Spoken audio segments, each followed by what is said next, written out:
Hey you guys, and welcome back to another DIY video with me. It's your girl Angelica, and I'm going to show you how I custom created these beauties right here. So let's get started. First, if you have not subscribed, please do subscribe to my channel. Go ahead and click that notification button to receive notifications when I upload new videos. So my client, she requested a sweet theme type of Crocs style. She's a baker. She makes multiple sweets. So this is the theme that I came up with. This is the first half of the shoe. Of course, I have some cookies, cupcakes, and donuts and candy, some rhinestones, some bling, and some little beads added to the top. And I'm going to show you how to achieve this look on the other half of the shoe. So you want to get the shoe, and the very first thing you want to do is sand the shoe down. Before sanding, you want to protect yourself. Unfortunately, I didn't put on gloves or goggles to protect myself, but make sure you're protecting yourself. You can either use a sander or you can use sandpaper.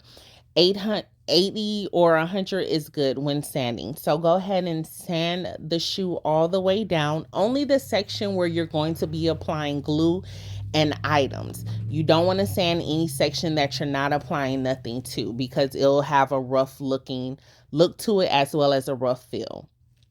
After that, wipe the shoe down and go ahead and get started. Pull out all the items that you are going to be using for the shoe. As you see, I am going to be moving my iron-on patches around, trying to figure out a good placement that I want to do for the shoe. Once I figure that placement out, I'll simply take my glue and apply each item one at a time. Now, you will see me use clips just for when you place iron-on patches. Sometimes they lift up on the side, so you want that extra support. Put the glue down, put the clip down, make sure it's fully secure before moving on to the next. You're also going to see me apply trim.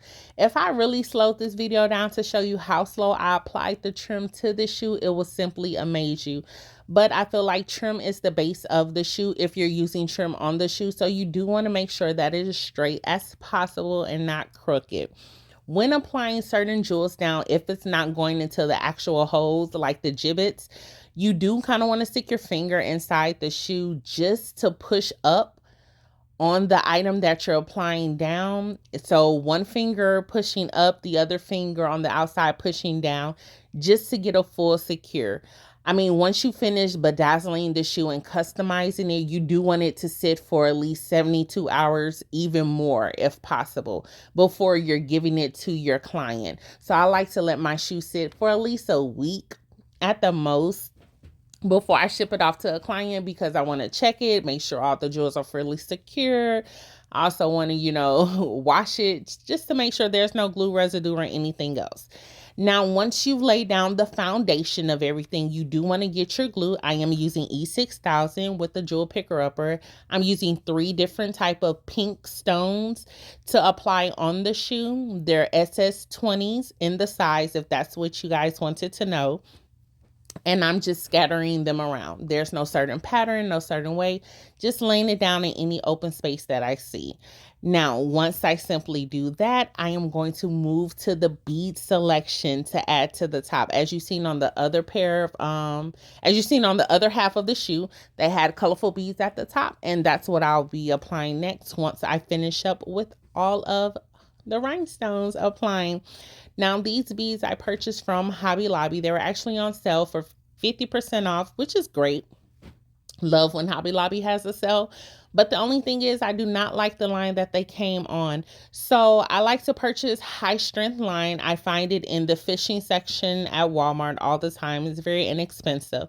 It's very durable. So you can tug on it, pull on it, do all types of things. So I removed the beads from the current line that they originally came on and just transferred them over to the new line.